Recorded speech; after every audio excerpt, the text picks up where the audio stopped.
Hello, everybody, and welcome to the first edition of the Scoop It Score podcast.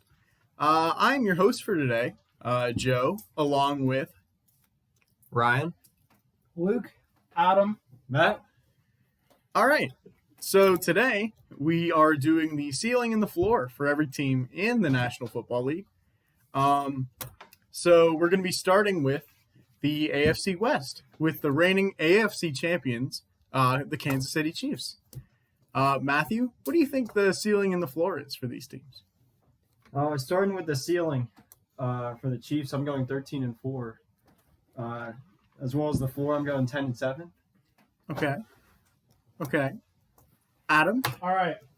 My ceiling for the Chiefs, I've got 14-3. The floor, assuming some injuries happen, I'll agree with Matt. I'm going to go 10-7 on that one. Thank you.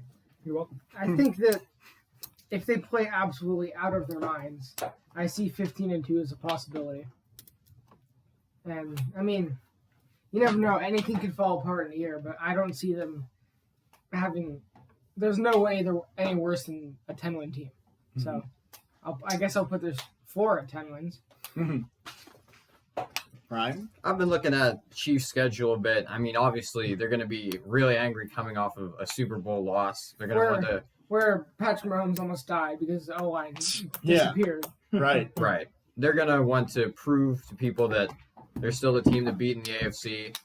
They're going to try and not let themselves get picked apart or held without a touchdown like they did in the Super Bowl. So I really see their ceiling here also being 15-2 if they play absolutely phenomenal, but there's a couple of trap games here and there, like week 1, the Browns. They're probably going to split with the Chargers. My floor is 12-5 for the Chiefs this year. 12-5. Okay. I'm going to say that the best they can possibly do, their absolute ceiling is 15-2. Yeah. Like, there's obviously not going to go 17-0. This could age really poorly, but I would be stunned if they go 17-0. Even 15-2 is just going ballistic. Yeah. So Yeah. Nobody ever is undefeated in the season, so I'd be stunned as well. Yeah. Certain teams did once. It's extremely rare. Yeah. You got me. And then I would say the floor for the Chiefs probably, in my mind, is 11 wins. Like, unless Patrick Mahomes dies going to a game, I don't see them underneath 11 wins. So is it the thing is, are we taking into consideration possible injuries for the floor, or are we not? Because that's never ending. No, because that's never-ending asterisks. Like, so then I said their floor might be 10 wins. I think I'm going to bump that up to at least 11. 11? Okay. I'm not going to totally go back on my word and say 12. Right. All right. On to the next team. We have the Los Angeles Chargers. I almost said San Diego. Matt, what do you think for the ceiling and floor? For the Chargers, I'm going to say put my ceiling at 11-6 because, I think they're definitely a squad trending upwards right now. Mm-hmm. But they still need a little work. And for the floor, I'd say probably 7-10. Mm-hmm. Seems reasonable. Yeah. Adam? All right. I'm going from two perspectives for my ceiling and floor here. You guys might think I'm crazy. I'm going to go 12-5 for the ceiling for the Chargers. That's assuming Justin Herbert balls out, Keenan Allen balls out, Austin Eckler remains healthy. And for my floor, this is also assuming that it really fails for the Chargers this year. I'm going to go 7-10 for their floor. So 12-5 and 7-10. Mm-hmm. Luke, what do you think? So the Chargers are an interesting case because obviously you have Justin Herbert, who's intriguing, and you have a sort of young group of offensive pieces around him. You have Keenan Allen and some others. I know Justin Herbert is good, but it's hard to improve. Justin Herbert played out of his mind in his rookie year already, and he put up numbers that, if improved on, are going to make him an MVP candidate. And he can do that, but how much better can he get? If he did all of that last year and they only won, what? I think they won, 7-9. I see their ceiling is going to be 11 wins. 11. Mm-hmm. And before, again, we're not going to take injuries into account, But they replaced Hunter Henry with Jared Cook, I think. I think so. That's Correct. Am I wrong? Or was that like the only offensive move that really changed? Yeah. They had a pretty quiet I don't offseason. really see a lot of change in that organization. I'm gonna be generous and put their floor at 8 wins. Mhm. Even though it could probably go a bit lower than that, but Yeah, but Justin- realistically. Herbert is special. So. Yeah. Something I'm really interested to see for the Chargers this year is that O-line and D-line, Mhm. especially with that draft pick of Rashawn Slater this year. Yeah. I will admit this as a Carolina fan. That's someone I really wanted them to target in the draft, not assuming we were going to take J.C. Horn. But I'm really interested to see how Slater can do for the Chargers. Mhm. And I think it's going to really work out this year for them. Ryan, what do you think? So I think the Chargers they're a really special case. I mean, if you watched them last year, like they played phenomenal. I mean, they played so much better than their record showed. I mean, they only won like a little over a half a dozen games, if that. Maybe not even a half a dozen. But They won 7? Seven. They won yeah. 7. I mean, Justin Herbert, he played out of his mind. Yeah. He was one of the most accurate passers in the league. He had a deep ball that you just couldn't seem to stop sometimes. I mean, his first start, he almost beat Patrick Mahomes. But the thing that's always bit the Chargers is the bad luck snake, and that's why I lost so many of those winnable games. I mean, the Chiefs game, Harrison Butker made like a 58-yard kick in overtime. If he misses that kick, the Chargers win that game easily. I think it's just going to depend how many of the games the Chargers let slip away because of bad officiating or missed opportunities, poor special teams or defense. But I'm going to say their floor is going to be 11 wins. I'm going to put their floor as 11 wins. But They're I mean their the ceiling. ceiling. So- I was going, oh my Yeah, god. I'm They're going gonna 17-0. Go on. I'm going to put their ceiling as 11 wins. Their floor, if the bad luck snake gets them really, really bad, I could probably see them going lower, but I've listed as my floor is 7 and 10 because I don't think with that much talent, with Keenan Allen, Mike Williams, Austin Eckler, I really can't see them losing that many games. I can't see them being any more than a double-digit loss team. Austin Eckler has to stay healthy to be effective. Yes. Oh, yeah. And, well, the other thing is, I don't think it happens to every team once in a while, but they can't afford to completely give up on games like they did against the Patriots last year. Mhm. And they have to keep it rolling, especially with a young quarterback. They have to keep the morale up in the locker room if they want to win enough games. Right. That's not going to be a problem. Well, So I think, first off, I'm not really too confident in their head coach they got. that's another completely puzzling but interesting Right. move. Like, I mean, sure, he's probably better than, at least his time management's going to be better. I hope. Because it can't get much worse. I'm going to say their ceiling, probably 11 wins. I think that's a pretty reasonable number. And I think their floor, probably, knowing, because it's the Chargers, I'm going to say 6 and 11. Because their kicker will lose them a couple games minimum. They'll just have some really awful luck. So I'll say 6 and 11 is probably the floor. Moving on to the next team, we have the Las Vegas Raiders.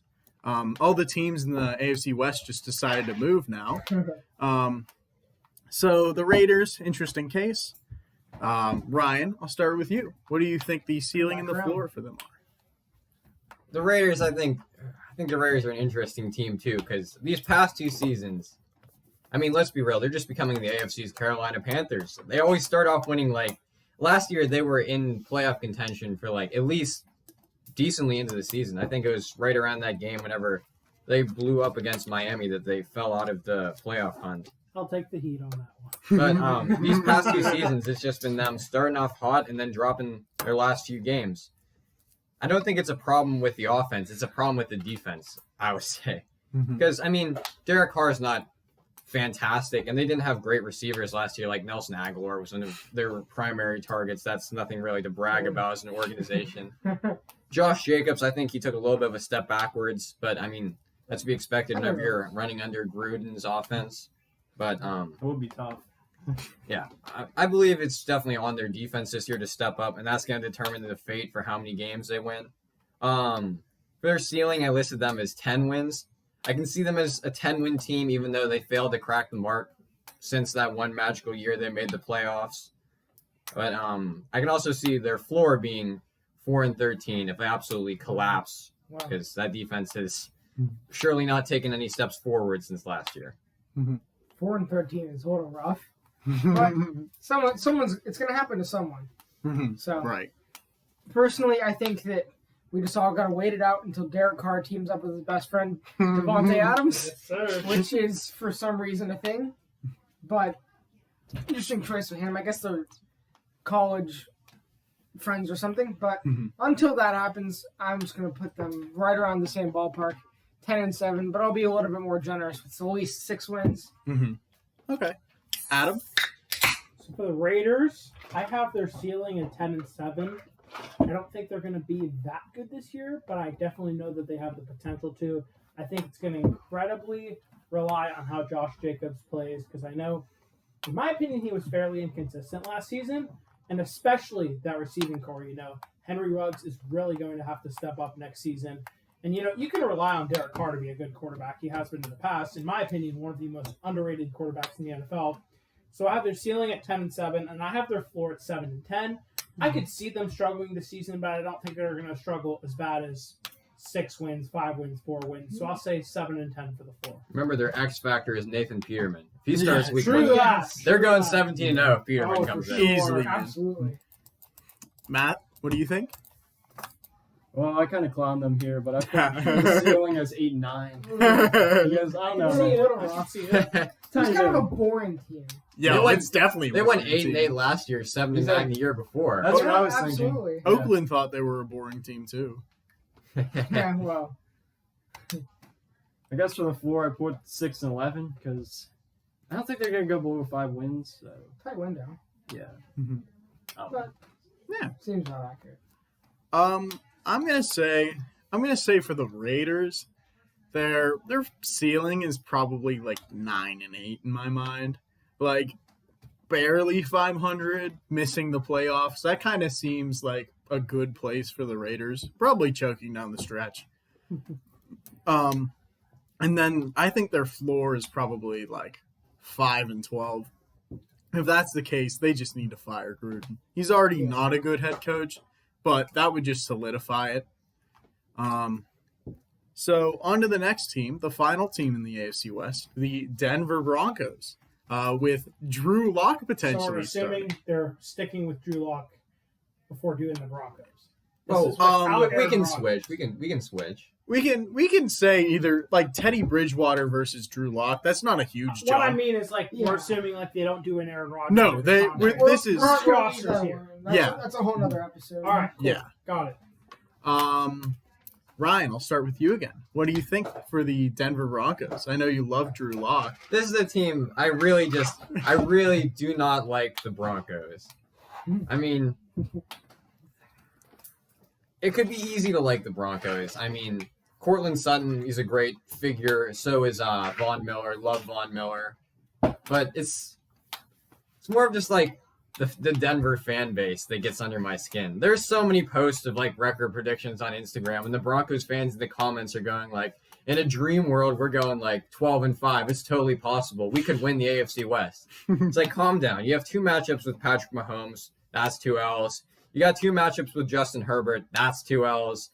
And I mean, you're gonna hate me for this, but week 1 against the Giants, even that could be an L. If you're gonna sit with Drew Right, Lock yeah. back there at quarterback slinging the ball. Yeah.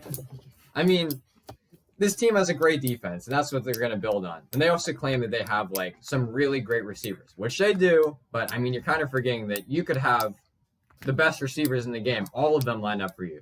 If you have Drew Lock throwing that ball, I'm sorry, but you're not going to really make it that far. I do have their ceiling also as 10-7, just like the Raiders. I'm in their little dream world fantasy. I can see them getting 10 wins somehow, notching 10 wins. That's as high as they're going to get. Their floor, I put their floor at 5-12. Because, I mean, that's a fair assumption. Last year, they won 7-9 because they got lucky against a tired Oakland. No, they didn't beat Oakland, so they went 6-10. That's right. 2 years ago, they beat Oakland. Shelby Harris. Shelby Harris isn't going to be making any miracle plays. The best move he could make this season would be to find a better team. Yeah, that's it. 5-12 is their floor. Luke, what do you think? Not much really to talk about for me. It's kind of uninteresting. I don't know. Not a lot of bright spots, to be honest. I just they're the kind of team you forget. They're the kind of team you forget exists after week 3. And then when your team plays them, you're like, if I miss this game, I miss this game.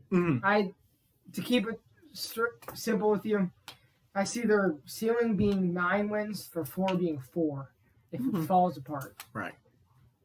Adam? All right. The Denver Broncos. This is with Drew Lock at quarterback. If he, I'm not going to say breaks out, but plays well, I see them going 9-8 as my ceiling. I'm not going to go double-digit wins.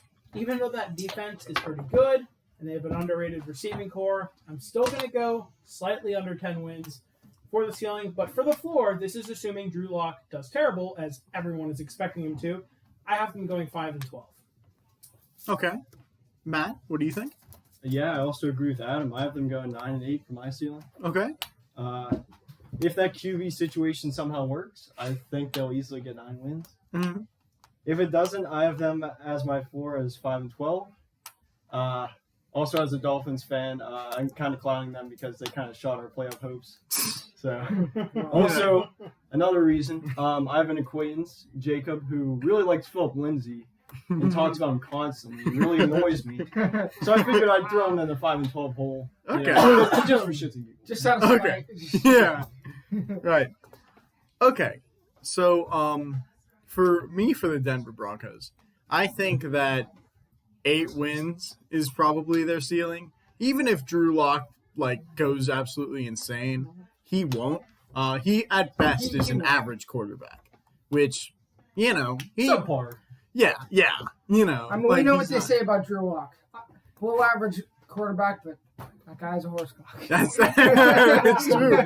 It's I can't 2 games confirm a that year one. against Carl Nassib too. Yes, sir. So I'm saying 8-9 is their ceiling. Absolute floor. I think 3-13 is 14. possible. 3-14. Right. Drew Lock has a horse cock. Let's go. Let's get this shit. Oh goodness.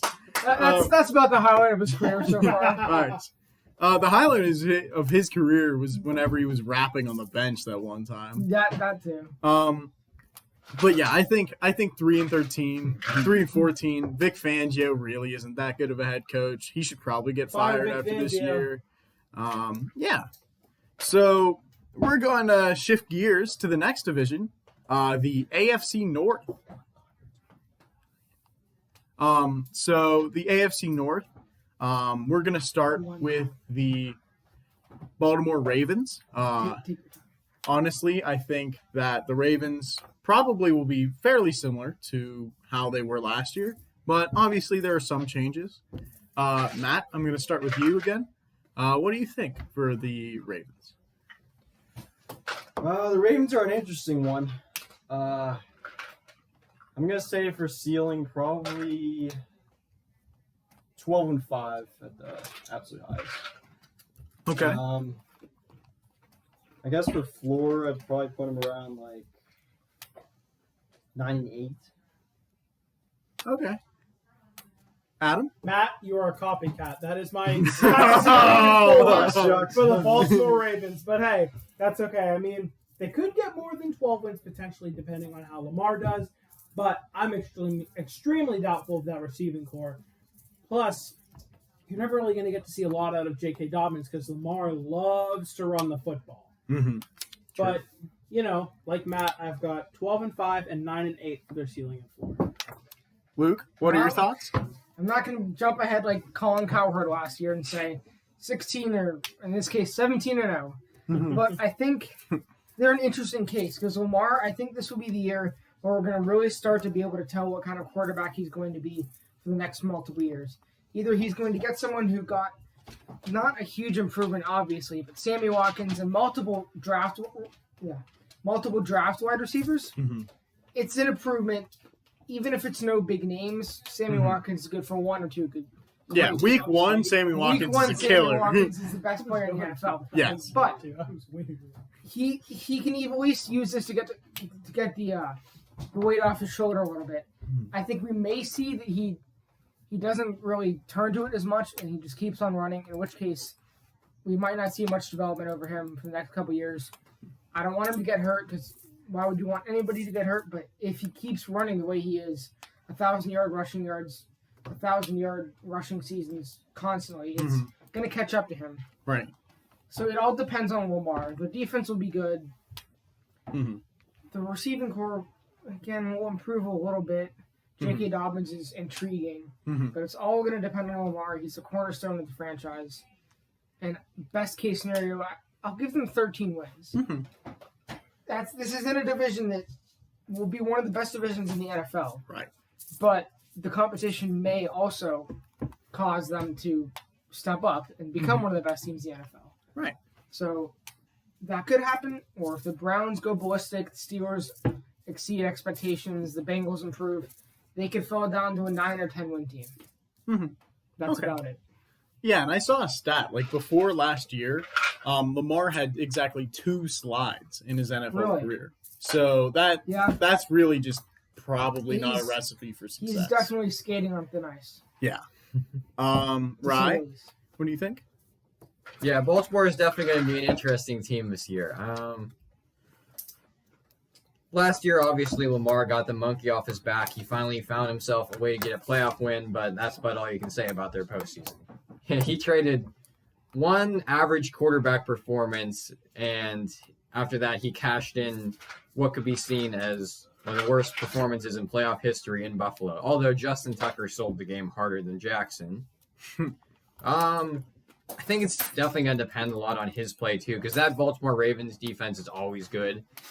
They got him as many weapons as he's ever had in his career. He's also got a great young running back in Dobbins instead of the unreliable, at best, Mark Ingram. But the divisions they're playing this year are the AFC West and the NFC North. And this entire thing is assuming that Rodgers plays. So that's going to be a good matchup to see if last year's MVP can slice and dice Marlon Humphrey and Marcus Peters, or if Baltimore can get the upper hand, because I really don't see any other team in the NFC North challenging Baltimore. No offense to Detroit, I know they're going to be really good this year. They're so good. But all jokes aside, they also have the AFC West. So the Chiefs, I mean, if there's another monkey Lamar wants to get off his back, it's the narrative that he can never beat Mahomes or even touch Mahomes. I mean, those matchups are kind of sad, to be honest, looking back as if you're a Ravens fan. And it depends on how the Chargers play, too. If the Chargers really perform to that level, people are hyping Justin Herbert up to play. I could see that being a trap game for Baltimore. Probably not one they'll lose, but it could happen. And you obviously have Cleveland, too. Cleveland almost beat them once last year. Let's see if they can actually jump over the hump here and take a step towards becoming division leaders. I mean, Cleveland can have their first winning season of this millennium, and they can even have their first playoff win of this millennium. But can they actually win a division title? Because it's about more than just making it to the divisional round against Mahomes. But my ceiling for Baltimore is 13-4, and my floor is going to be 10-7. Just depends on those few trap games in that schedule. Hey, you know what We Hoopin' would say? Lamar's the best quarterback of all time, and they're going 17-0. Absolutely Right. I mean, Colin Cowherd last year, like Luke said, would have said the same thing. So, Right. You know. Colin Cowherd also got suspended for making a crude comment about Puerto Rican baseball. Good old. I will say, though, if if Lamar is able to figure out his correct role in this whole team next year, and what the areas he needs to attack and how he needs to attack them, if he's able to be a dual threat like he's supposed to be, he will easily be right back in the MVP conversation. Oh, my goodness. I think at this point in his career, it stopped becoming Lamar versus Mahomes. It's Lamar versus Josh Allen now. Yeah. But it's even Lamar versus Lamar. He just needs to figure out his role on that team. Right. I would say the ceiling for the Ravens, probably 14-3. That's everything going perfect. That's Rashad Bateman playing up to his first round grade. The absolute worst I can see the Ravens going is 10-7.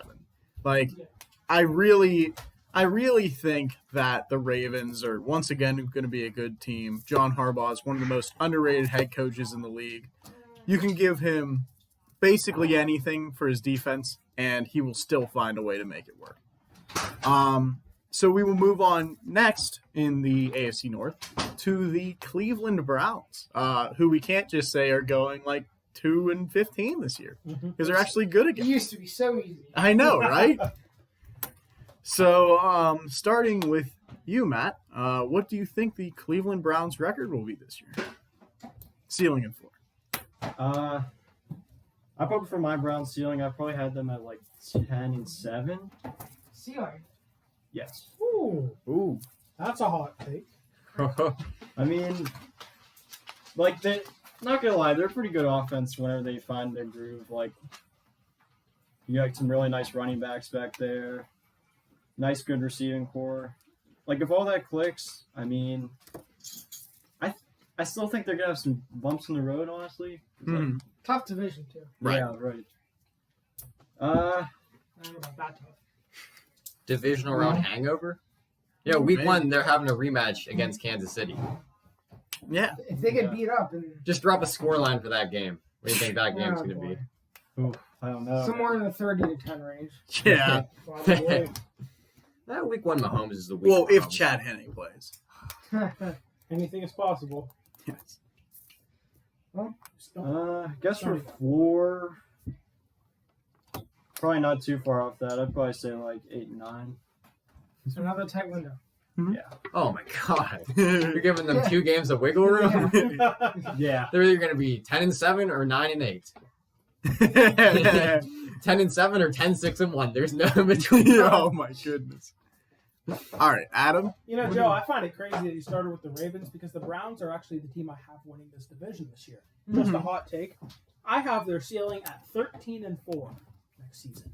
I know that's probably going to be far off, but they really showed a lot of potential last year going 11-5. I believe that they can take this next leap, especially upgrading their team this offseason. I think they're going to take the leap.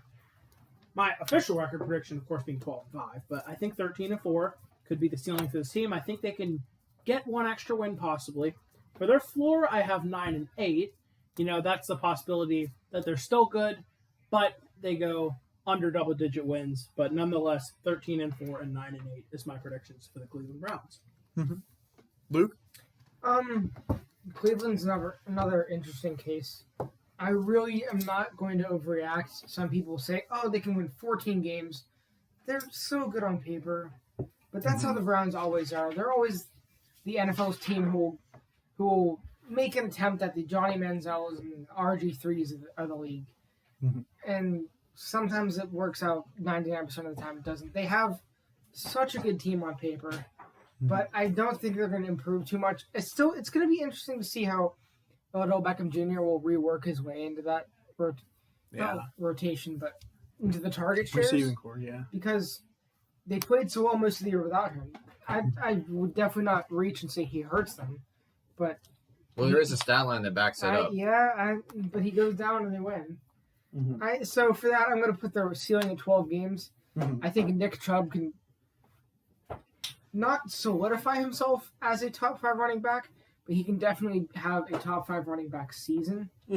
Especially if Kareem Hunt isn't old, but he could lose. Nick Chubb is a monster. So. Nick Chubb's the workhorse of that backfield. So. And it's going to depend on OBJ once again. I think Baker. The team has a lot of question marks. Baker played very well sometimes. He looked like a completely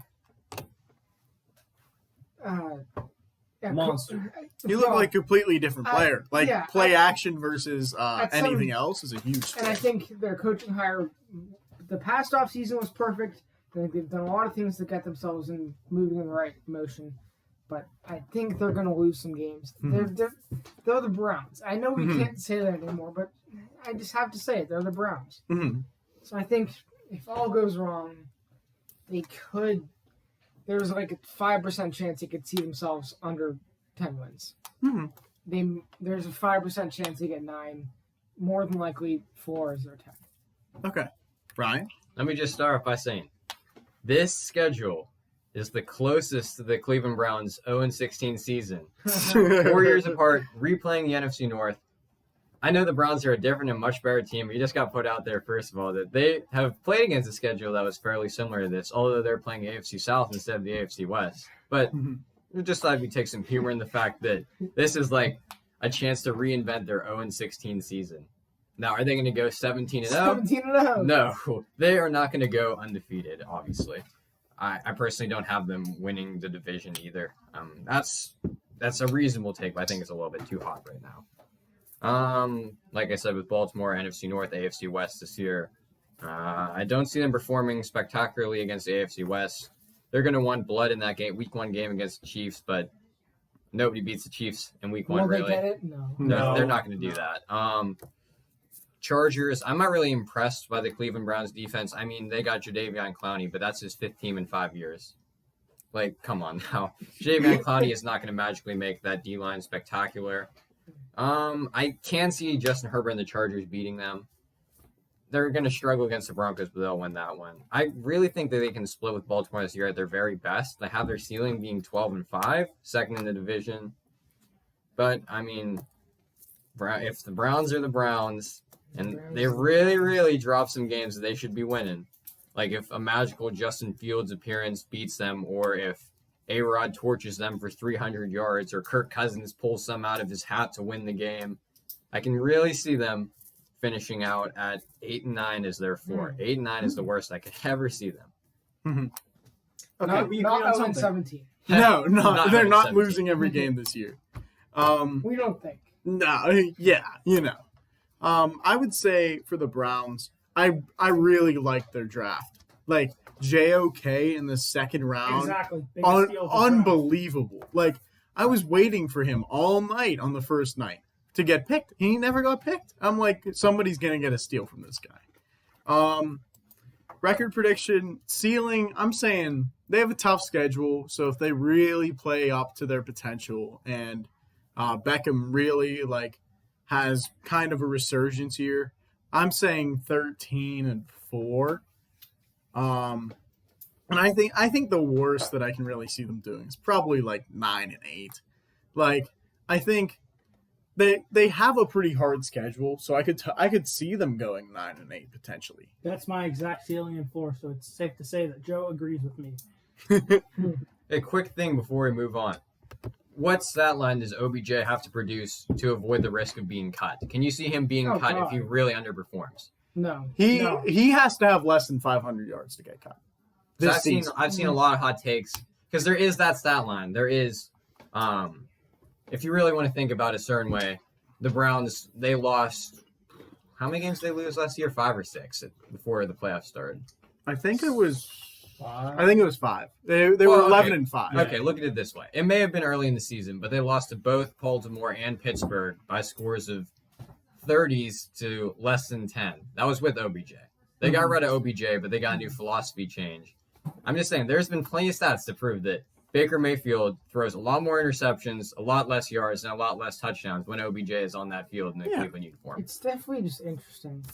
Because I think He's probably trying to just sling it to him. right. Oh yeah, I think his personality is going to get in the way, too. You saw with New York Giants. I mean, Right. You wouldn't ever want to deal a player like OBJ away, but if he becomes too much of a distraction, I can see Kevin Stefanski pulling the plug on him.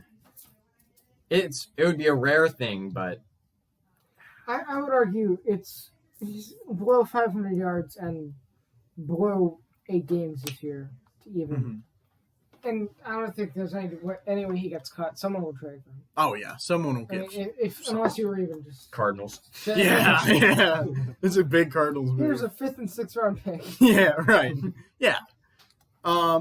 It's how tide's turning in the wide receiver market. Right. So we're moving on to the next team, the Pittsburgh Steelers. Oh boy.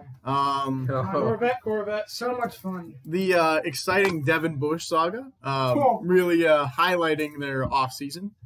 And their whole O-line just going elsewhere. It's probably exciting. Ryan, what do you think? You know what? Before last year, before it wasn't cool to do it, I had a Juju jersey. I did own one. I'm not really proud of it right now, but I had owned one. Oh, what happened to it? Anyways. Nothing good.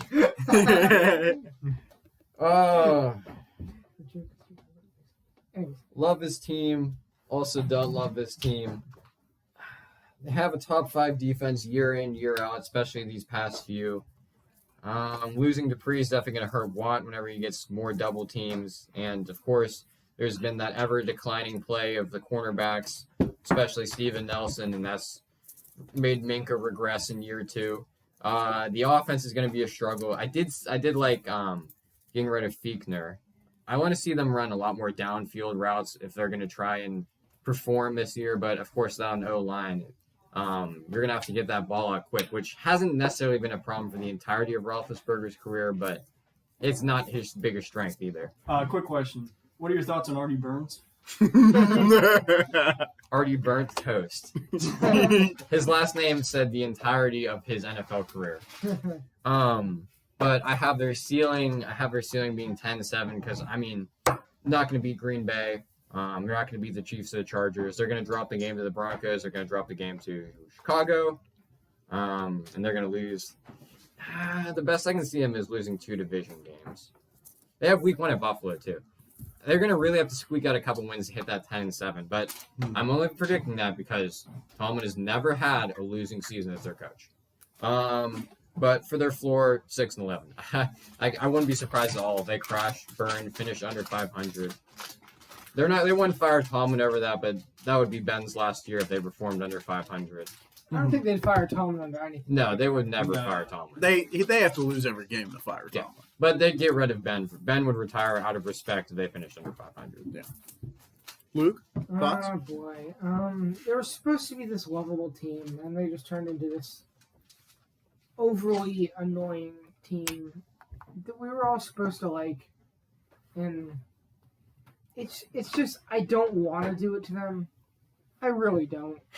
But I can't put their ceiling any higher than 11 wins. Mm-hmm. I really just can't.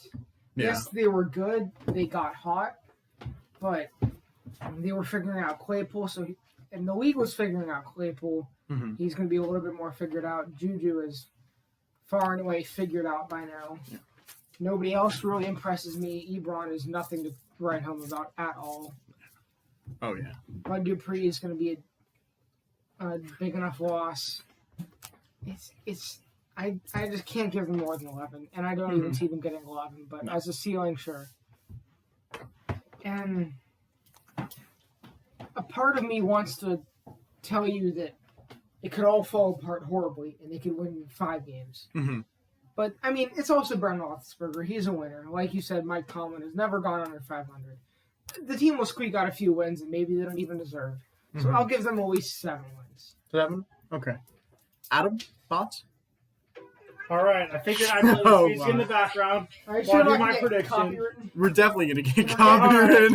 turn it off. Just sing it. Just what I sing it. mean. We'll sing in the Okay. background. All right. Just No, hum you along. don't Just have hum to sing. along. You don't have to You sing it. can't see him, but he's dancing. Yeah. Okay. For the Pittsburgh Steelers, we've got a lot of things to talk about with them. Ben Roethlisberger, you've got this new offensive line. Okay. They just lost Or- David DeCastro Or lack thereof. and replaced him with one of my former favorite Carolina Panthers, Trey Turner. I do like that signing for them. But Not they've much still else. got a lot of question marks. Like I said, the O-line. Like I said, Ben. Najee Harris, is he going to step up and be the big running back in boy. Pittsburgh? Not without a line. I feel like we could talk about the Steelers for an entire episode. Easily. We We've got- might what a have a joke. Steelers We've got the episode. TikTok duo wide receiver, Juju and Claypool. All right, I'll stop talking about the Steelers. I'll get to the chase. My ceiling is 11-6 for them. I could see them getting double-digit wins. However, I cannot. I don't think they're going to be this bad, but my floor is 7-10. Mike Tomlin's never had a losing season, and again, I don't see him getting one this year. But you never know. There's first times for everything. So I've got 11-6 and 7-10 for the Corvette Pittsburgh Steelers. Mm-hmm. Matthew, what do you think? For the Steelers, I'm saying my ceiling is probably 10-7. It's just Ben, man. I don't know how good he or how well he's going to produce. If he comes out gunslinging like he did second half against the Colts, like, we're going to be in for a seat. Like, it's going to be crazy. Yeah. But, I don't know, bro. Plus, that Deontay Johnson, like, oh my gosh. If he keeps dropping like that, we're going to be in He major kind of turned it around, but he's not going to get much better than he's ever been. Yeah. 4, this might be a little low, but I'm saying 6 and 11. Mm-hmm. That's really not. So it's not too far off. But I mean, the Steelers just love blowing games to like teams they're supposed to beat. Like, Yeah. And then turn around and beat teams that you would predict them losing to. But Oh, absolutely. like That's- losing against Ryan Finley, you know. Yeah. That was So something. that's again why I said the Steelers will win games they don't deserve to win. But then, like I did say, they'll turn around and lose ones that they should win. Right. So I think, in my mind, the on this team really on paper can't get more than 9 wins. Like, their defense is good, but their offense has so many question marks. It's unreal. Ben, really, at the twilight of his career, not the same player he was. No O-line to save him, and he can't move around like he used to, so he just kind of has to stand or there. at all. Yeah, exactly. I don't know. I think 9 wins is my ceiling for this team, solely because I believe Mike Tomlin's a good head coach, and I think he could drag this team to 9 wins. Worst case scenario, I would say maybe like 5 wins. That's really if Ben Yeah. falls That's off a super cliff. bad, yeah. But like, I think. If Ben falls off a cliff, they could win 5 games. And then we get But- into Haskins versus Rudolph, and that's like I Yeah, said, that's and just that's again like I said, we could talk about this team for a whole hour. Yes. So Oh, let's yeah. not dive too deeply. all right. So on to the final team in the AFC North is the Cincinnati Bengals. Can we just skip this part and all say losing record for the Bengals? Yeah. I think we can. Yeah. I think we all agree the Let's just Bengals lay down will be the line. under 500. Which is way down the line. Joe Burrow's probably going to die back there. Yeah, definitely. Well, we saw him try and carry last year. His ACL gave out against Washington. Should have taken Penei Sewell. Oh well, they didn't. So losing record. Let's move on. All right. Do we not even want to list our ceiling in 4? We can go round robin All right. real quick. for respectful purposes. No extra comments. Let's list them All all. right, let's do it quickly, boys. I got 10 and 7 as their ceiling, and 4 and 13 is their floor. Mhm. Give me 5 and 12 and 8 and 9. Okay. 6 and 11 for the ceiling, 4 and 13 for the floor.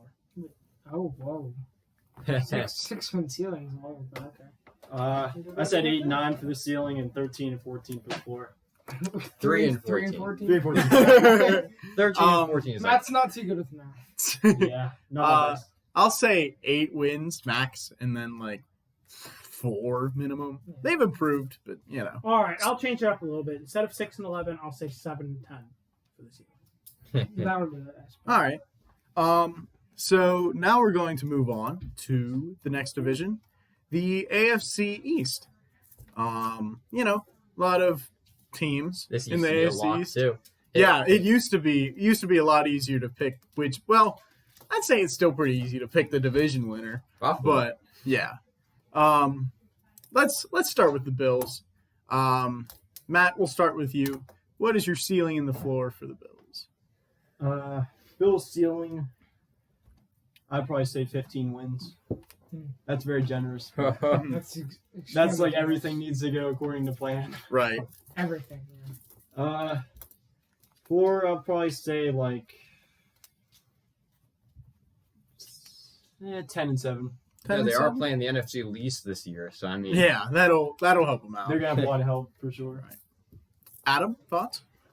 Matt, you're not alone. I agree. 15 and 2 is the Bills' ceiling. I think they could really skyrocket. A lot of people are saying it. They could possibly be the best team in the AFC this year. I could see it out of them. I still think Stephon Diggs, in my opinion, is a top 3 receiver in football, sometimes top 2. So, could see it from them. But my floor, I have 11 and 6. I think they're going to be really good either way. Maybe not as good as 15 and 2, but nonetheless, that's my prediction for the Bills. Adam, thoughts on your Bills? What? I don't know. I was thinking of something to say and I didn't. So go ahead. All right. Anyways, Luke, not Adam, and Wait, I said Adam? Okay, Yes. it's Luke. and you All said right. you're Bills. I'm not a Bills fan. Yeah, I know you're not a Bills fan. I kind of ran out of Quite words the in my opposite, mouth. actually. You jumped through a table? Yeah. Well, now that you mentioned Bills Mafia, I guess I'll start with. Sorry to let you guys down, but 15 wins is really hard. Mhm. Yeah. It takes a fully established, fully came into their own team to do that. I don't think they can do it. They can be hot, and even as of late, just watching film and Mhm. seeing some stats about what he did to cornerbacks, and I think Stephon Diggs may as well be the best wide receiver in the league, at least at certain points. I mean, nobody could guard him for most of the year, except for maybe 1 or 2 games, Jalen Ramsey, whoever. I forget who they played last year, but I guess then for ceiling, I have to put him at 14-3. Josh Allen is obviously the guy. They're obviously not in that impressive a division anymore, although that division could easily have 3 10-game winners. Mhm. Yeah. But like you said, not too tough with the rest of their schedule. Right. 14-3 is definitely doable. Mhm. And I want to give him a 12-win floor, but I'll give him an 11-win just because, 11 wins is still really good. Right. Oh yeah. It's still, Still. well, that's at playoffs. least on the fringe of playoffs. Yeah. But they'll definitely at least get 11 wins. Yeah. They should, unless something goes wrong, but we're not Yeah. taking that into account this Right. episode. Ryan, your thoughts? I'll just open by saying I love Josh Allen. I really love Josh Allen. And he was. Carl Nassib, second. Yeah, man. He took a huge step up last year in accuracy after people said that was a question mark. I mean, there's a lot of different ways that guys respond whenever you tell them, like, year 3, this is the year you show the league who you are. I mean, Sam Darnold obviously almost went 0-16, but in response to that, Josh Allen made it to AFC Championship game. I mean, that's really something to believe right there. Almost beat the Chiefs once last year, not the AFC Championship game, but the other matchup. They're also playing the NFC East this year. I can actually see them sweeping their own division first. I maybe could see Miami or New England taking a game. I see them sweeping the AFC South pretty handily. That's going to be an easy schedule for them. They're going to beat Pittsburgh week 1. That's not even a question. Yeah. Yeah. They're not going to beat the Chiefs. It's going to be the new Mahomes versus Lamar. It's going to turn into Mahomes versus Allen. Josh Allen can't beat Mahomes because, they're pretty one-dimensional whenever you break it down. And they're going to sweep the NFC East. That goes to that question, too. I think it's really going to depend on their running play because Zach Moss and Devin Singletary, they're not fantastic backs, but they're all right. They get the job done. Yeah, they get the job They're done. not going to do anything special for Yeah. you. Taron Johnson, if he can get more pick sixes of 100-plus yards, they can get 14-3, I have as their ceiling. And 11-6 is going to be their floor if they drop a couple stupid games here and there. Yeah. I thought that one of the things that I wanted to see them do, just as an NFL fan, I don't like them, but just as an NFL fan, I was rooting for Aaron Jones to sign with them. Yeah. I thought that would have absolutely put them over the edge. Oh my I god. also think Aaron Jones is just kind of in a good situation. He might not be quite as dominant as he seems at certain points, but that's neither here nor there. I thought they should have tried to go after a running back. They really didn't in free agency or the draft. They just seem content, and improving in other areas is good, but I think that one more star power piece could have put them over the edge. Yeah. But we'll see. I'm going to say ceiling floor. I'm going to agree with the general consensus. 14 wins, I think, is pretty fair. I could totally see them doing it. And they really shouldn't lose more than 11 games this year. Shouldn't win less than 11 yeah. games. If they lose less than 11 games, that'll be I'm just screwing up now. So essentially, I'm just going to agree with the consensus. Next up is the Miami Dolphins. Quite the exciting team with Tua Tagovailoa throwing 5 picks in practice. Matt, what do you think? Well, What do you think, Matt? I don't want to be heavily biased here, but You got the nice shirt. You got the right shirt for an unbiased person. Spoiler Oh, alert, yeah, absolutely. he's definitely not wearing a Miami Dolphins shirt right No way. It's Absolutely actually a not. Jets jersey. now. Listen, I'm gonna say 12 wins is probably the highest they're gonna go if it happens. Well, obviously you got Jalen Phillips, one of the best edge rushers in the draft. Absolute stud. Waddle, he'll definitely help on offense too. Didn't he say that like Tua was like his least favorite Alabama quarterback he played with? Yes. I don't remember what the exact quote was, but I do remember he said that he liked Jalen Hurts better. That may be the case, but hopefully it'll come around. That's too damn bad. Whoops. And then I guess for the floor, I'm gonna say 8 wins probably. My main concern would probably still be the defense. Although it's on the uphill, I mean, they like last week of the season against the Bills, they let up 50 plus. So I don't know, man. It's a big question mark for me. You got X back there though. Yeah, Yeah, X. One guy can't do it, man. That's all I'm it gonna can say. certainly help, but Adam? I'm going to disagree a tiny bit on Matt's comment there. I think the Dolphins have one of the better defenses in the. I'm not going to go NFL. I'll say AFC. Oh. But nonetheless, my prediction, it's going to depend heavily on one man, and that is Tua Tagovailoa. As Joe mentioned, 5 interceptions thrown in practice. That's not a good sign. But, it happens. People have bad days. it's just practice, and I'm sure that happens and we don't even hear about it. As Yeah, Allen yeah. Iverson would say, we talking about practice. But anyway, I think they have a great defense. Mike Gesicki is one of the more underrated tight ends in the league. You've got an okay receiving core. I'm not 100% sold on Devontae Parker, but then again, I think Jalen Waddle is going to be pretty solid. Myles Gaskin, tiny bit of a question mark for me, but I think he could be all right. He's underrated. Yeah, I'd say underrated. Ceiling for the Dolphins, I've got 11-6 for their ceiling. I think they could be a playoff team or possibly a fringe playoff team, again, depending on how Tua plays. And then their floor, for the 1,000th time, depending on how Tua plays, I've got 7-10 because there is the possibility he could extremely struggle. So we'll have to see, but that's my prediction for the Dolphins. Luke? I am backing Tua. I think he got some unnecessary hate for his play last year. Well, not even hate, but just criticism. Although I do think it'll be a little bit of a rough road. I think Brian Flores will at least coach him to 11 wins. 12 is generous considering the division you're in, except for the Jets. It's going to be a little bit challenging, but at least. All right, since I won't second guess myself, 11 wins will be their ceiling for me. I think their floor will be 7.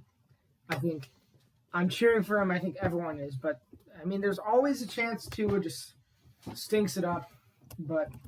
And usually, I mean, you saw with Jerry Jeudy and wide receivers don't really make the team normally. Of course, you have cases like Green Bay and Buffalo where they do, but those are established superstars. Jalen Waddle will be nice. He's not going to win them more than maybe one extra game. He's going to help, but it's not going to make a huge difference right off the bat. Not even just because of him, but because Tua has to figure it out. And Brian Flores is a good coach. Mm-hmm. It's going to take Tua to really take a step back to reach anywhere near the 4. But 4-7, ceiling 11. Mm-hmm. Okay. Ryan, your thoughts? Oh, Miami. They're an interesting team. I do like Brian Flores. I do. He took them. Everyone said last year is supposed to be their last year, like 1 year away from a championship. But I mean, they were on the fringe of the playoffs. I mean, people forget that these guys, they really showed out. Fitz showed out. Oh, he totally did. No disrespect to Tua. Especially against the Raiders. Oh, yeah. No disrespect to Tua, but Fitz won like 5 games. But before we go too hard on Miami, remember they've got like 7 to 8 free wins between the NFC East, the AFC South, and the New York Jets 2 meetings a year, depending on how they play against Washington. I mean, I'm sure it's not going to be a dispute if if I make a generalization, that they'll probably beat Dallas, Giants, Philly, Jacksonville, Houston, sweep the Jets. I mean, it's not even a hot take. It's a lukewarm take, but it's pretty bold to say. No one's going to yell at you. It's pretty bold to say they beat the entire NFC East or they sweep the Jets. But, Sweet. I mean, that's why my ceiling is 12-5, because they don't have an extraordinarily hard schedule there. I mean, then again, they are going to be playing against the Colts and against Baltimore. So, I mean, I can also see their floor being 9-8 if Tua plays horribly. Okay. So obviously a lot of this depends on how well Tua plays, as everybody else has said. He's going to need to average more than 3.6 yards per completion to really do anything in the NFL. Yes. So I'm going to say that the ceiling for this team in my mind, probably like 11 wins. Their defense is pretty solid. Their receiving core got better. Running back is whatever. I could see them as an 11-win team in the playoffs. My floor, really, if Tua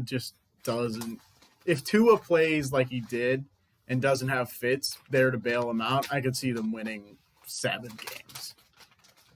Now on to the next team, the New England Patriots. Ryan, what are your thoughts? Oh, New England. I think I speak for the majority of the NFL here whenever I say that last year was a treat. Don't get used to it. Oh, I would get used to it if you got Cam Newton starting again.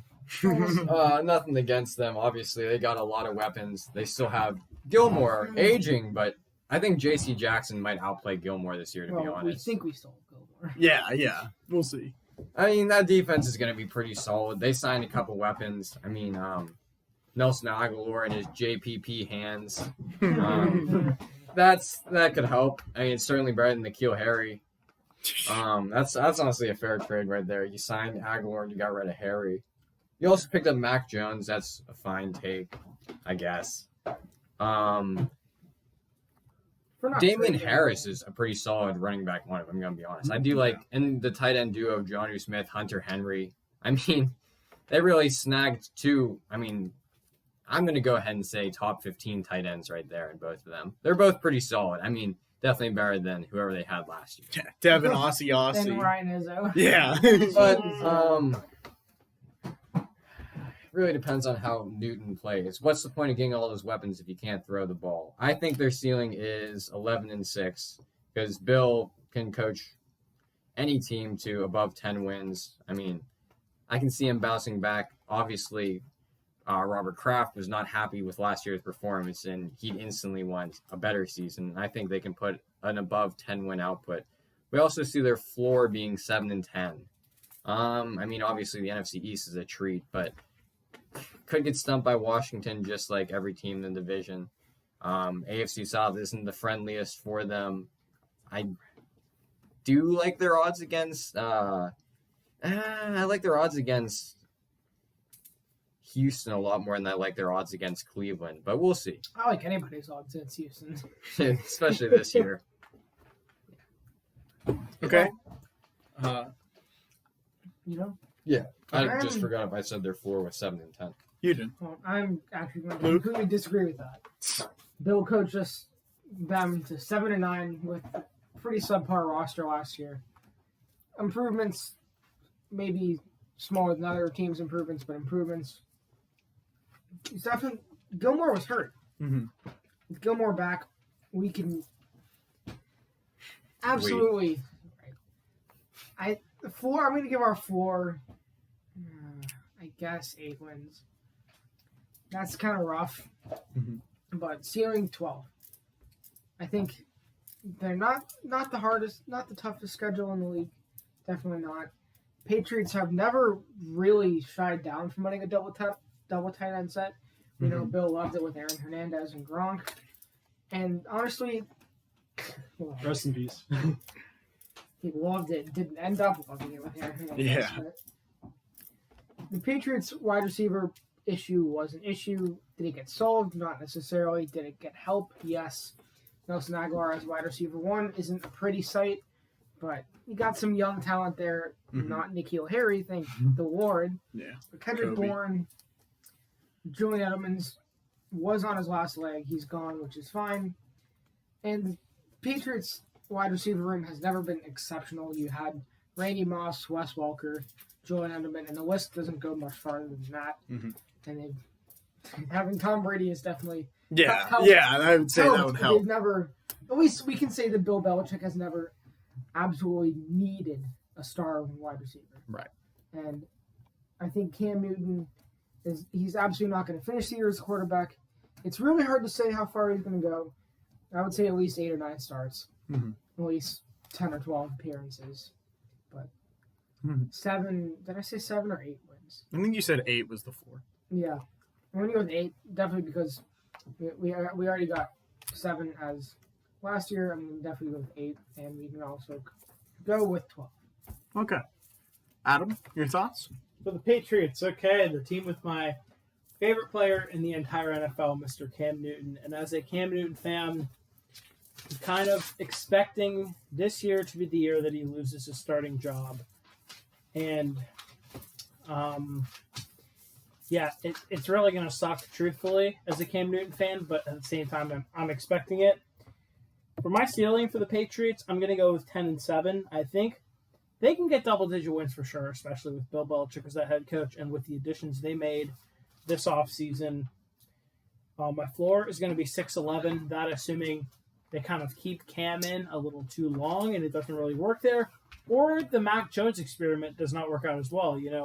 There's always a chance that happens. So I think the Patriots' quarterback situation is going to be kind of iffy this year.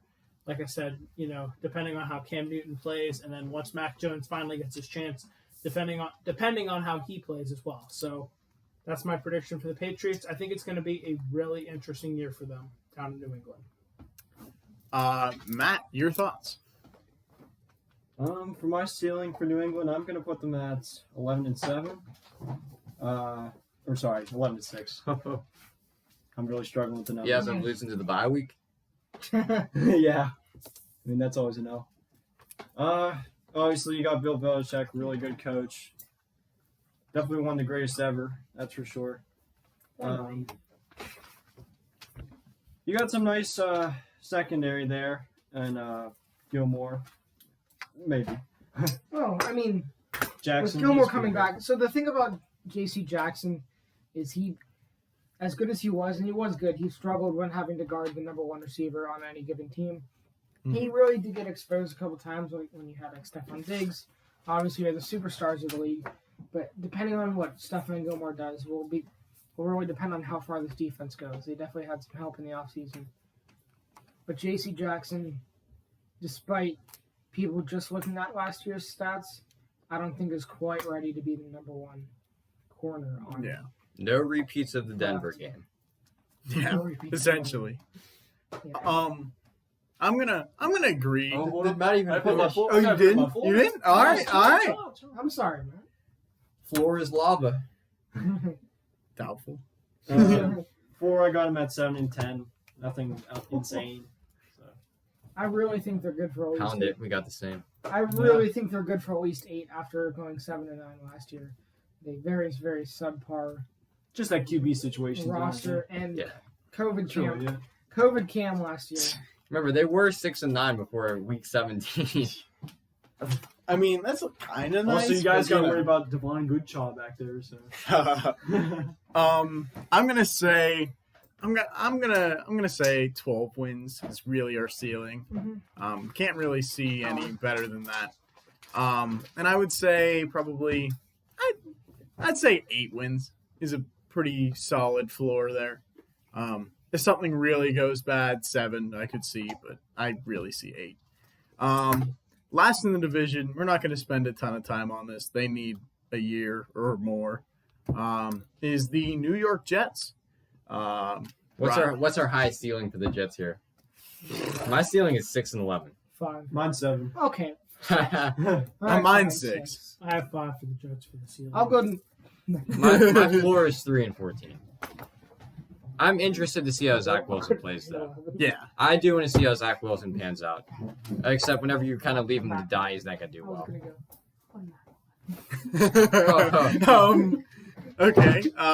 That is uncalled for. Floor for the Jets? I had 2 and 15, honestly. 2.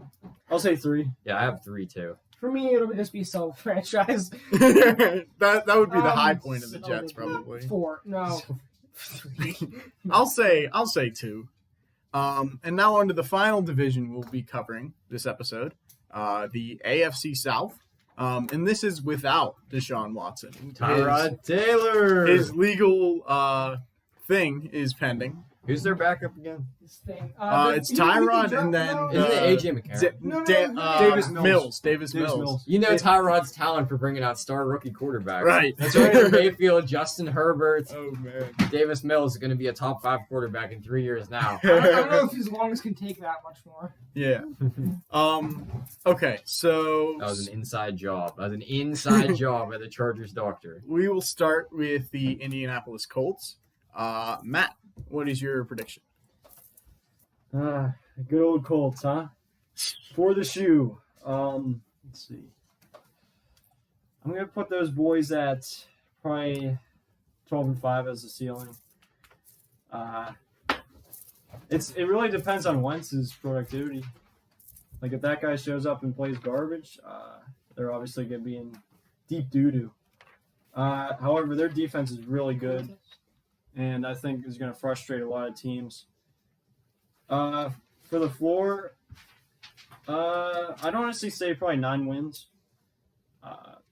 They're definitely going to be like fringe playoffs at worst, I'd say. So, yeah.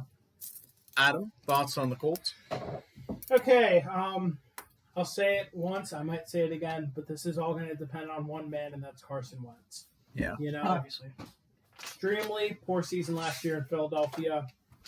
He could live up to what people say is the full potential, and that is, you know, the whole thing with him being with Frank Reich, finally having good offensive line, defensive line.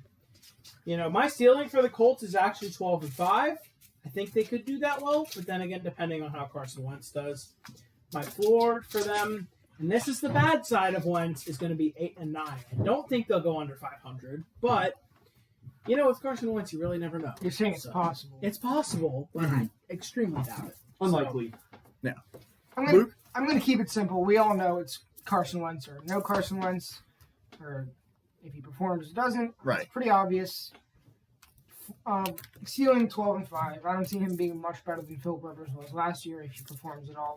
Right. For 9-8 at the very worst. Mhm. They're still a very, very, very solid roster. Yeah. And Carson Wentz, I forget what he signed for or anything, but if he falls apart, I mean, I still think they can pull something out, pull something out of nowhere, and they still have Yeah. extremely well put together roster. Ryan, your thoughts? All I got is high praise for the Colts. I love what they're doing with the organization. I mean, they have obviously the best rookie running back last year in Jonathan Taylor, one of the better ones in the AFC, to be honest with you. They've got receivers aren't necessarily ones that turn your heads, but they did get their job done. T.Y. Hilton, a great receiver. Michael Pittman was a good rookie last year. He made a lot of noise. Zach Pascal, obviously one of the more underrated wide receivers in the league. I really like Jack Doyle at tight end, too. That's something you really can't go wrong with. Their O-line is obviously great. A lot of people put their O-line is the best thing about this team, the most sturdy, solid thing you can find about the Colts organization. And we're just going to skip over Carson Wentz for now because that's a really long discussion about his type of performance and his history in this league. But I like how their defense really stepped up last year, too. They lost to Nico Autry, but they did have Xavier Rhodes reviving his career. That really helped the team out right there. And they fixed their main struggle with kicking inconsistency with Vinatieri, and they removed that weakness by getting the best rookie kicker we've seen in a while in Blankenship. They also canned Jacoby Brissett and found gold. They found gold in Philip Rivers last year. Here's the best that team could have had at that point in time, but Carson Wentz, it all depends on him, like everyone's been saying, because he's being reunited with his coach from his MVP year in Frank Reich, and I mean, I can really see him going 13-4 if he plays up to his top potential back to MVP form. I mean, he had them going 8-1, 9-1 with that Super Bowl winning season, best team in the NFC. But I mean, it takes more than a coaching change. It takes someone from MVP to like bottom 5 quarterback, like we saw happen, and that was his ACL injury. I mean, you can get really deep in the science behind it. Like his throwing mechanics changed, his trust in his receivers broke down. He floated too many balls. He can't escape anymore like he used to. Get out of sacks. He's not mobile anymore. He didn't have a great O-line in Philadelphia, so the culture improved that. Yeah. But I think if we see Wentz from the past 3 seasons, they're going to go 8-9. Okay. Very quickly, I'm going to say 13 wins is probably the ceiling for this team. I'd say 9 is probably their floor. There's still the Colts. They could, if Carson Wentz really sucks, they can just keep handing the ball off and they'll be okay.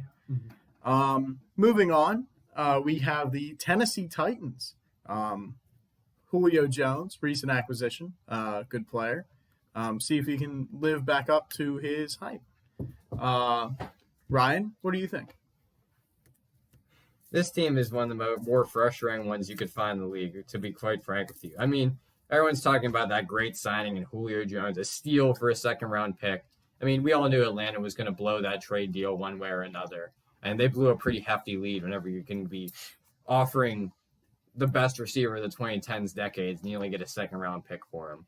I mean, we can save the Atlanta slander for the NFC video, but, I mean...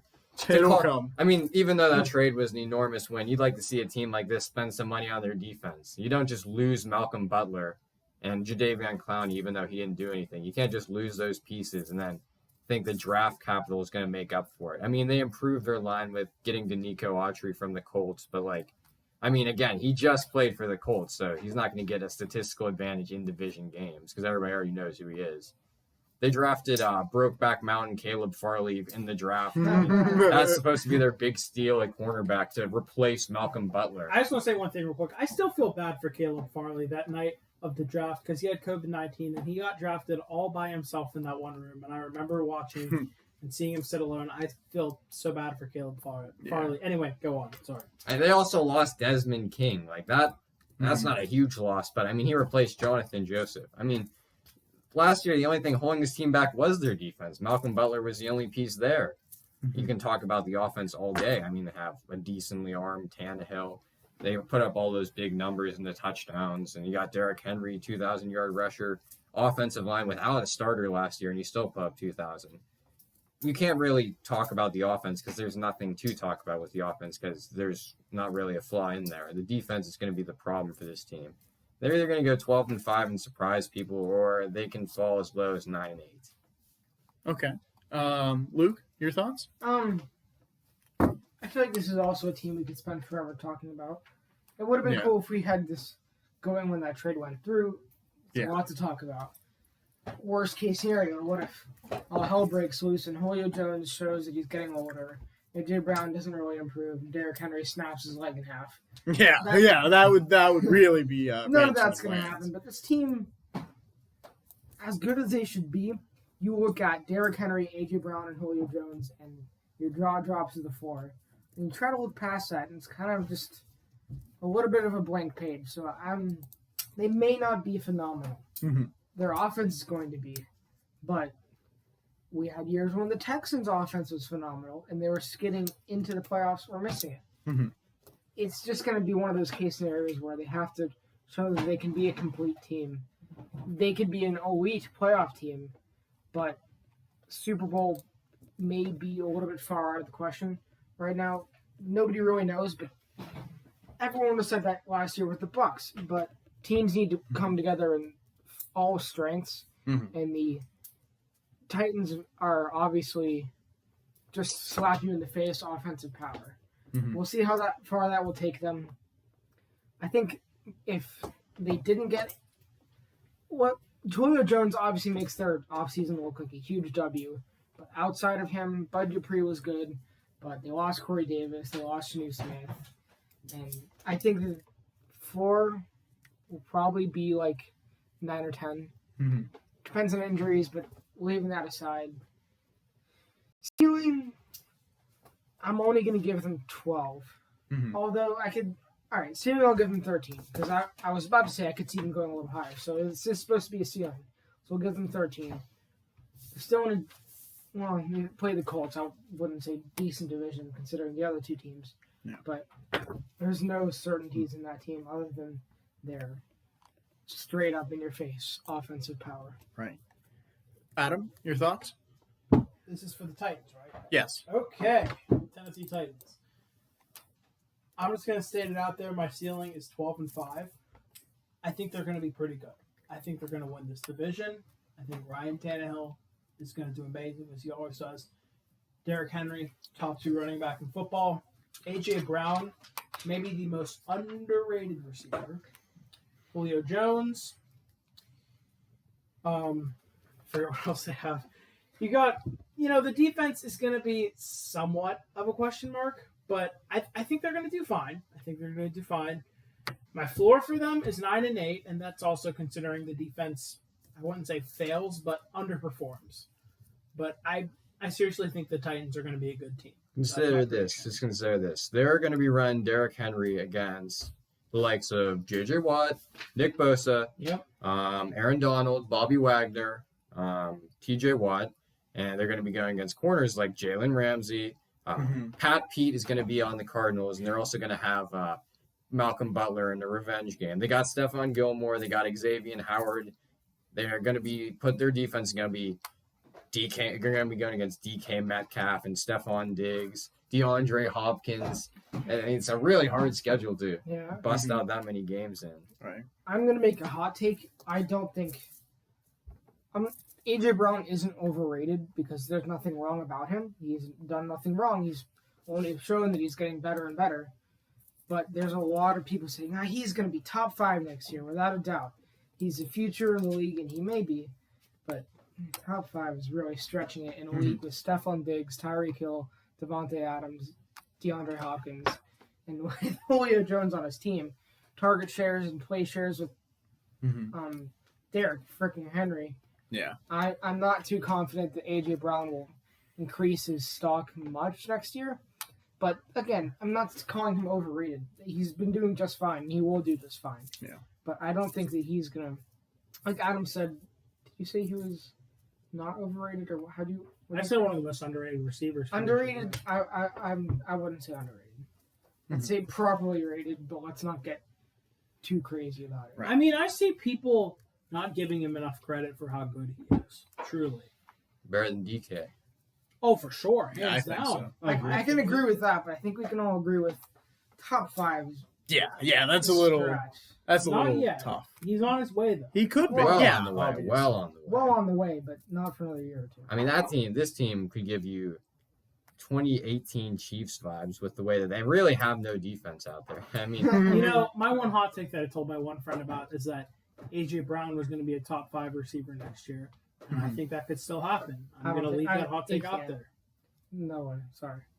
That's I your love that belief. team. That's your opinion. DeAndre Hopkins, Devontae Adams, Stephon Diggs, Tyreek Hill, Michael Thomas. Michael Thomas. Not Michael Thomas, but I'm Michael He Thomas. kind of fell off. Michael Thomas could be a bottom 5 receiver next year. I could also Yeah. probably throw the ball farther than Drew Brees last year. So let's just move on. We're getting hung up. Matt, your thoughts on the Tennessee Titans? Well, I agree with Mr. Adams sitting next to me. I have them 12-5 for my ceiling. Obviously, as everyone said here, the offense is going to explode. We all know that. They have Tannehill, a guy I really love. He really produced for Miami. Did he? He's top 5 ever for us. We'll put it that. Top 5 Adam Gase player ever. Oh, yeah, I can give you that. They did lose Corey Davis, but obviously they have receivers to fill in for him. Wonder if Julio can fill his shoes. Corey Davis. And then at the floor, I have 9-8. It's kind of it. I do see a little hard for them to be less than 10 wins, but if they really do somehow fold, I think they'll probably end up at 9. So. I'm pretty similar to the other takes that you've already heard. I think 12 wins for a team that really could live up. It has a lot of potential that it could live up to. And all that really rests on the defense. I have confidence in Mike Vrabel. That I think he's a pretty solid head coach. I think that he has enough pieces to figure it out. Not a plethora of pieces on the defense, but enough pieces to figure it out. And I'm gonna say the worst, that the absolute floor for this team is 8 wins. But I don't really even see that being too much of a chance. And we're now down to our final 2 teams of this episode. Both teams that really need at least another year. In Houston's case, probably like 5 or 6. And that's Jacksonville. We'll start with them very quickly. Ceiling and floor. Houston Ryan? might need another decade or two, by the way.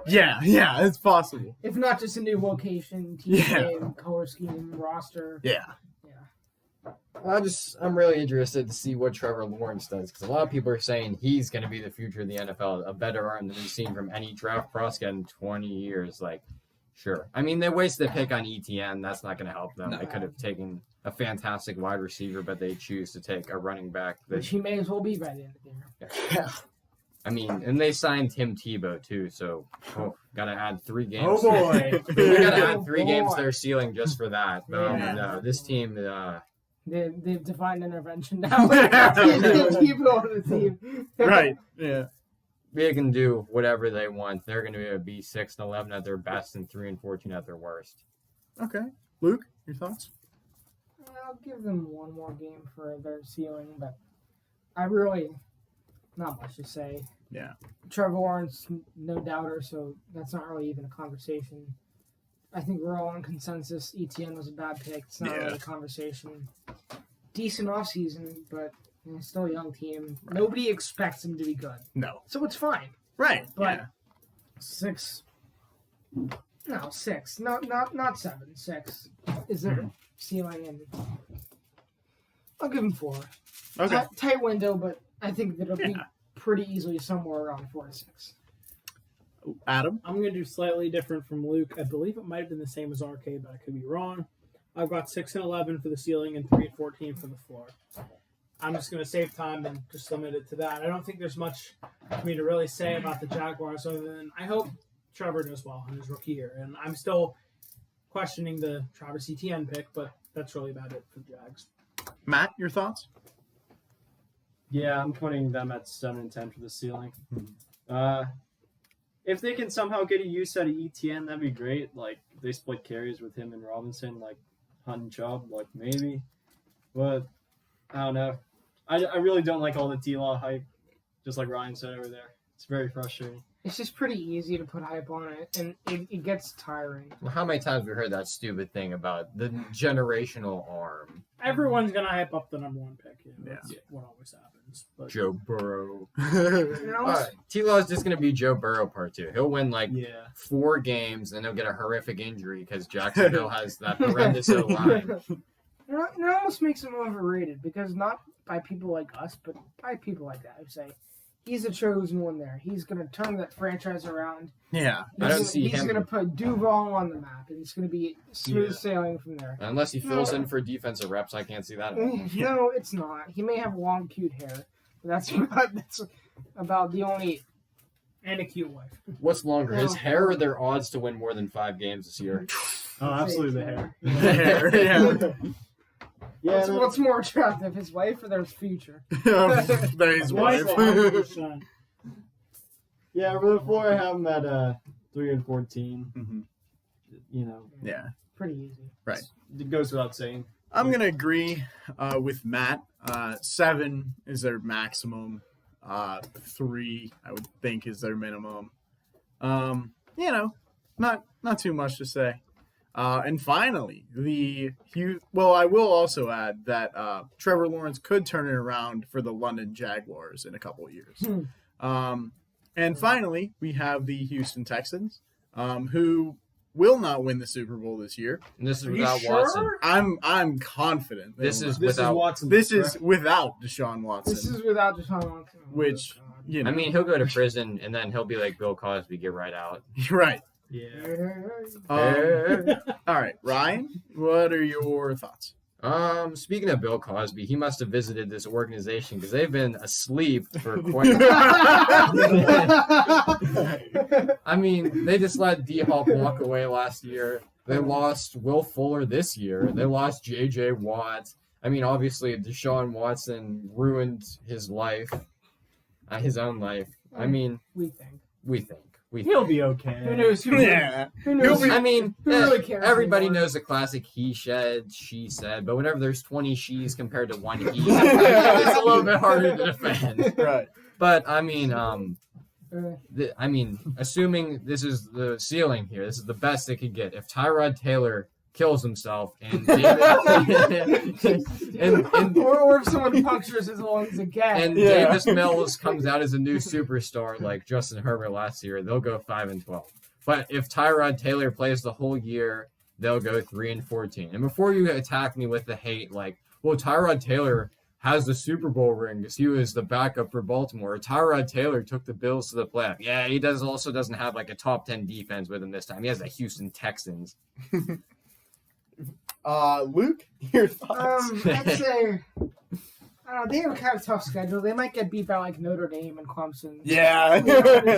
So, without Deshaun, I don't really care who's under center. It changes by one game in either way with Tyrod and whatever the other guy's name is. Davis Mills. Is he from Stanford? Yeah. Yeah, Smart guy. he's very smart. If he's smart, he'll request a trade. Well, if he's smart, he would have Eli Manning the draft. But, Yeah. oh well. Yeah, just who cares? Who cares? That's your ceiling and floor. they might get 2 or 3. Let's just leave it at that. All right. No, they won't. No, they won't. Adam? All right. Well, I need to say For the Sam- Houston Hey, Texans. hey, Oh, sorry. Hey. Are you done? No. I'm not. I never said my ceiling. You said who Ceiling. cares. Sorry, everybody. It's fine. Ceiling. I really don't want to say 3. It's just so. Let me collect myself. 4-0. Mhm. Ceiling fine 3. Adam, now you can. Thank you, guys. Okay. Houston Texans. Yeah, I really don't have much to say. I'm going to say, sure, 4 wins for the ceiling. Woohoo. And I agree with Luke on this. You may think I'm crazy. I didn't think I'd go this low for a team, but for their floor, I have 0-17. Huh. I think they could possibly go winless. Yeah. Which would, I guess, be the worst record in NFL history. Who's their wide receiver one? Do they still have Randall Brandon Cobb? Cooks? They have Brandon. Do They have Cooks washed still? Brandon Cooks. They Yeah. have washed Brandon Cooks. Okay. That's something to work with. They still have Randall Cobb on that team? Is he ever? Yeah, did they still have Randall Cobb? Hey, they still got Johnson. Yeah. Yeah, For some reason, they have. David- For some reason, they have the most extensive collection of random running backs you'll Yeah, find really. in NFL history. Mark Ingram, Rex Burkhead. Do they have Philip Lindsay? Yeah, they have Philip Lindsay. Why? They have Mark Ingram too That's Oh, you great. said where are you spending your money? on running backs, I guess. Yeah. Nick I just say Casario. consider he needs some. giving the GOAT Brock Osweiler a job back for that QB spot if Honestly. all else fails. Look, I mean, Brock Osweiler, I can say nothing bad. He started 30 games and earned $41 million. Like, he won got his life. bag. You know what? Got his back. Might be time to call it old Colin Kaepernick. Yeah. Oh. I honestly go out there and try to offer it to Andrew Luck at this point. Yeah, really. Yeah, Call so in Josh see if he McCown. can die behind another O-line. I might honestly give it to Drew Brees' kids. Yeah. Matt, thoughts? Ceiling. This is awfully generous, but I'm saying 5 wins. Wow. Ugh. Where do you see him getting those? That's a I lot. don't know. Haven't seen this much charity to Houston since that hurricane relief. Honestly, these boys should get Bill O'Brien back. That's my thoughts. Okay, now what are your actual thoughts? 4. Wait, I'm you actually have 5 wins. I as a mean, it's ceiling? not Yeah, terrible. crazy. It's not insane. Okay, It's a little whatever. nutty, but He didn't say 7. If he would have said 7, I would have lost. Imagine what happens when we're If going he to talk says about the 7, I'm quitting the Cowboys. podcast. Oh, All right, what's your floor, Matt? America's team. Dallas listeners My are going ass. to Texas listeners are going to hate this podcast. good. This poor Matt wants to list his floor. It's your floor for the. Just say 0. He has 2 written on his Yeah, I paper. have 2. He has some confidence. Hey, Yeah, There we go. all right. I believe in them to. Maybe a little misplaced, but it is what it is. I'm gonna say 4 wins is really a ceiling for that team, like hard ceiling. And I'm gonna say their floor is like if they can find a way to lose their bye week, they can go 0-18. But Let's Like- go. 0-17 I think is definitely graceful for this squad. So I say their ultimate floor is they just relocation. relocate, and if there was a minor league for the NFL, just play there. Yeah, triple A football. That's what I said. They may lose to Clemson. They can go to Yeah. the XFL, CFL, Yeah, they whatever they still win. exists. Canadian League, whatever. Right. You can trade him. Hey, there's a guy who can call back Money Manziel. Hey, why not? Absolutely.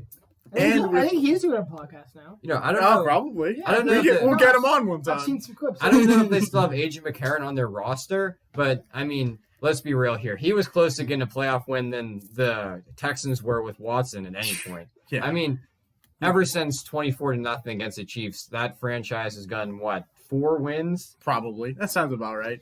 And not to mention Deshaun Watson is currently facing another 24-0. We'll see if we can make this comeback. And with that certain reference, we are done here. So, about to end. That was pretty stressful. Is anyone going to give me a massage after this? all right. So, Is that a question or a demand? I can do whatever you want to be. thank Get you the all. lubricant. Thank you all for listening You to massage my house real quick. original episode of the Scoop and Score podcast. And I hope you have an excellent rest of your day. And goodbye.